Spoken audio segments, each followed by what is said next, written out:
Oi pessoal, tudo bem? Estamos aqui para mais uma aula do nosso mini curso de Direito de Família aqui no nosso canal Direito com Elas.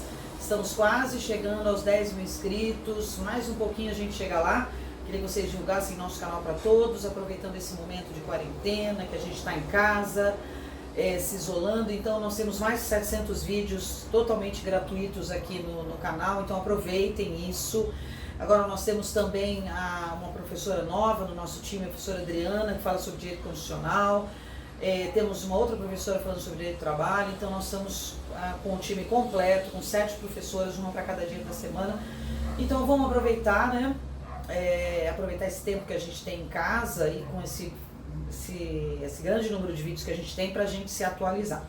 Beleza? Bom, então vamos para a nossa aula hoje do minicurso e hoje nós vamos falar sobre o primeiro regime de bens e o mais complexo e o mais importante, que é o regime da comunhão parcial de bens. Vamos lá?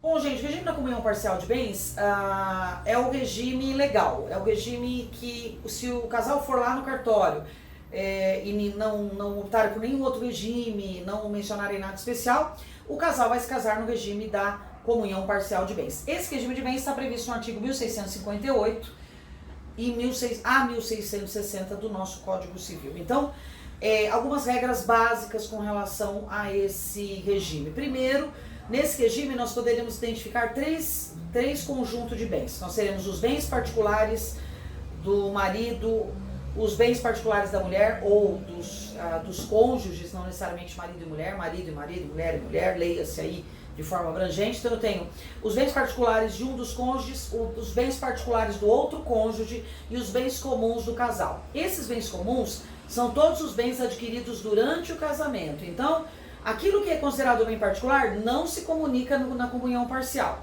Já os bens adquiridos onerosamente durante a relação vão se comunicar. Daí que o Código Civil colocou, gente, no 1659 e no 1660, uma lista de bens para deixar muito claro o que entraria e o que não entraria no regime de bens. A gente vai dar uma olhada de uma forma mais genérica sobre isso, nos atendo aos pontos principais. De acordo com 1659, a gente exclui-se da comunhão os bens que cada um tem ao se casar, ou seja, já tinha antes de casar, ou seja, o que eu já tinha é só meu, e o que você tinha é só seu. Lembrando, gente, que aqueles bens que eu comprar depois do casamento, com o dinheiro que era só meu antes do casamento, continua sendo meu. Como vai funcionar? Vamos imaginar que você tem um bem aqui, essa caneta. Esse é um bem particular que vale R$50, ok? Então eu vou vender essa caneta por R$50 e depois do casamento, eu resolvi vender, eu adquiro essa outra caneta por R$50. Significa que apesar dessa caneta ter sido comprada depois do casamento, ela pertence apenas a mim, porque eu comprei com o dinheiro da venda desta caneta. Então, os bens que eu comprar com o dinheiro dos bens que já me pertenciam, continuam me pertencendo. É o que a gente fala em substituição legal ou subrogação legal, como prevê o inciso 1º. No inciso 2, os bens adquiridos com valores exclusivamente de um dos cônjuges. É a mesma questão, praticamente igual do primeiro inciso. Então não vão se comunicar os bens que a gente já tinha antes de casar. Lembrando que também não se comunica os bens havidos por sucessão. Então se eu sou casada com alguém e eu recebo uma herança, essa herança também não se comunica de acordo com o inciso 1º do 1659. O inciso 3º, obrigações anteriores ao casamento. Então as obrigações que eu fiz, as dívidas que eu fiz antes de casar, também não vão se comunicar neste regime de bens.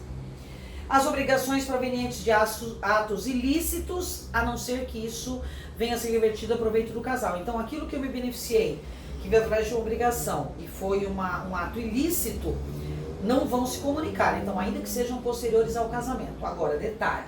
Se desse ato ilícito, eu e o meu marido, eu e a minha mulher nos beneficiamos, significa que os dois respondem por essas dívidas. Então, essas obrigações advindas de atos ilícitos só vão se comunicar neste regime caso os dois tenham tido proveito, apesar do ato ilícito. Os bens de uso pessoal não se comunicam, ou seja, você é um advogado, você tem o seu notebook, você tem as suas coisas. Ah, não, esses são os atos de profissão, né? Os trabalhos pessoal é o próximo inciso, mas Vamos nos bens de uso pessoal. Você tem a sua lingerie, o seu batom, a sua maquiagem, isso não vai se comunicar, porque são bens de uso pessoal. As suas bijuterias ou mesmo as suas joias, sendo para uso pessoal seu, não se comunicam, tá? Assim como no próximo inciso, né, o inciso 6, os trabalhos, os proventos dos trabalhos pessoais de cada cônjuge também não entra. Então aquilo que eu receber como fruto do meu trabalho não vão se comunicar, também não se comunicam os instrumentos de trabalho, como meu notebook, meu vadimeco. Se você é médico, o seu consultório não se comunica. Se você é esteticista, os seus instrumentos do trabalho de estética não vão se comunicar. Um detalhe, gente, que eu gosto sempre de reforçar neste regime de bens e que é extremamente importante.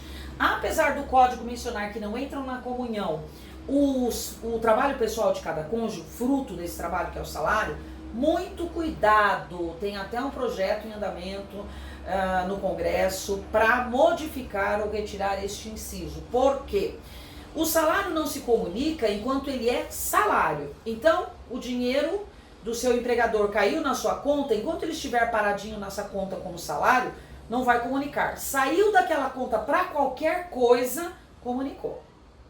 Então, veja, é um pouco irreal essa disposição aqui do inciso 6 do 1659. Por quê? Porque vai se comunicar caso saia da sua conta. Então, eu saiu da minha conta para comprar um carro. Ah, foi com o dinheiro do meu salário. Tudo que você compra é com o dinheiro do seu salário.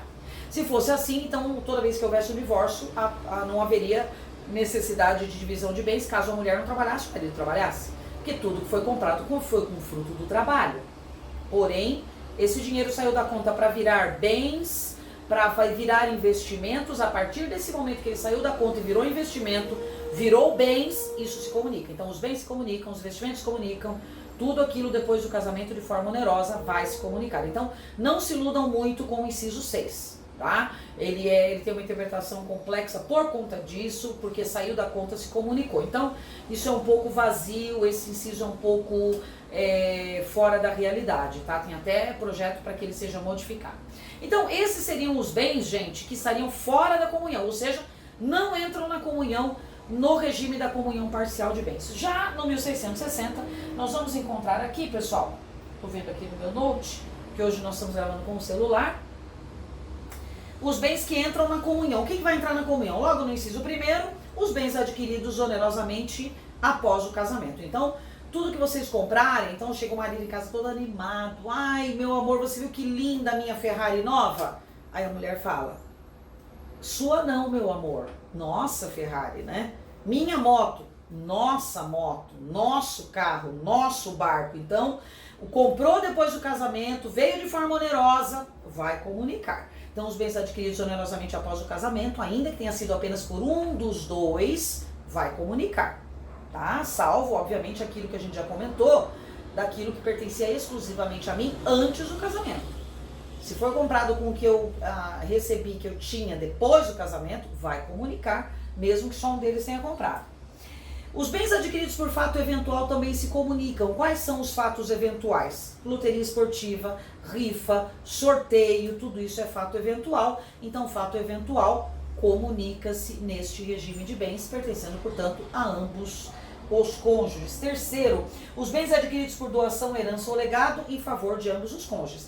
Esse inciso também é outro inciso meio sem noção, aspas, né, gente? É óbvio que se a doação for em nome dos dois, vai se comunicar, até porque está no nome dos dois. Mas se a doação for feita apenas para um dos cônjuges, não há comunicabilidade, tá? Então, se a herança for em nome dos dois, se o legado for por nome dos dois, se a doação for em nome dos dois, vai haver comunicabilidade no regime da comunhão parcial de bens. As benfeitorias, esse é um dos pontos mais delicados da comunicação dos bens no regime da comunhão parcial de bens. Por quê? Vou falar de um caso que acontece muito aqui no Brasil. Você resolve casar com o amor da sua vida, aquela menina que você é o seu sonho, só que vocês não têm onde morar, perfeitamente. O pai dela, muito gentil e solícito, disse, eu tenho um terreno ali, terreninho lá, mais ou menos meia boca, lá num bairro longe, vocês podem construir lá e morar lá, beleza. Aí depois vocês casam e começam a construir. Enquanto isso, vocês estão morando na casa do sogrão. Constrói uma bela casa, enorme, porque você ganhava bem. Então, construiu uma casa de 3 dormitórios, com suíte, etc e tal. O bairro foi prosperando também, acabou valorizando o lugar. E aí você se divorcia da sua amada esposa, aquela que era a mulher da sua vida. Depois de 10 anos você descobriu que ela não é exatamente a mulher da sua vida. Muito bem. Pergunta-se, todas essas benfeitorias, a construção realizada nesse terreno do sogrão, comunica nesse regime de bens? Comunica. Portanto, para devolver o terreno para o sogrão, que agora tem uma casa em cima que vale muita grana, ele vai ter que te ressarcir. Em alguns casos, até quando a gente estuda direitos reais, a gente verifica aqui se o valor da casa for muito superior ou próximo ao valor do terreno, quem construiu tem o direito de ter a propriedade para si, pagando, indenizando o valor do terreno. Então, essas benfeitorias realizadas, gente, vai se comunicar no regime de bens. Então, a benfeitoria é tua e da tua mulher. Então, não pense assim que o sogrão vai chegar assim, ah, mas o terreno é meu. Não importa, porque foi ele que cedeu a posse. Você sendo possuidor de boa fé e tendo construído, na hora de sair a divisão, vai ter que dividir as benfeitorias, sim. Então, vai haver verifica-se quanto foi gasto e as benfeitorias vão se comunicar, tá? Detalhe importante. Os frutos dos bens comuns ou dos particulares de cada cônjuge percebidos na constância do casamento. Esse também é outro dilema, né, que a gente fala muito. Então, veja bem, vamos imaginar que você, antes de casar, tinha uma poupança com um depósito lá com valores de R$1 milhão na poupança. Perfeito. Você se casa e continua depositando dinheiro nessa conta poupança. Tudo que for depositado depois do casamento já se comunica com o seu parceiro. Esse é um ponto. Tudo que render nesta conta, mesmo que sejam bens particulares, se comunicam na constância do casamento. Então, tudo que rendeu esta aplicação, você vai ter que dividir com o seu parceiro em caso de divórcio. Tá? Outra coisa que é fruto civil do bem, aluguéis. Supondo que você tinha várias casas de aluguel e quando você casa, continua recebendo esses aluguéis. Todos os aluguéis percebidos durante o casamento, mesmo que sejam de bens particulares, comunicam-se neste regime de bens. Então, se você recebia esses aluguéis e colocava numa conta especial, esses aluguéis fazendo uma poupancinha, essa poupancinha de aluguéis, que são frutos civis da coisa, se comunicam neste regime de bens. Então, mesmo sendo aluguel de bens particulares, vai haver comunicabilidade neste regime, doa a quem doer, tá? E aí o detalhe, né, pessoal, essas seriam as situações colocadas pelos artigos. Eu quero fazer alguns comentários. Uma coisa que se pergunta muito é a questão do FGTS. O FGTS, havendo a demissão após o casamento, comunica-se? Isso já está sedimentado, que se comunica no STJ.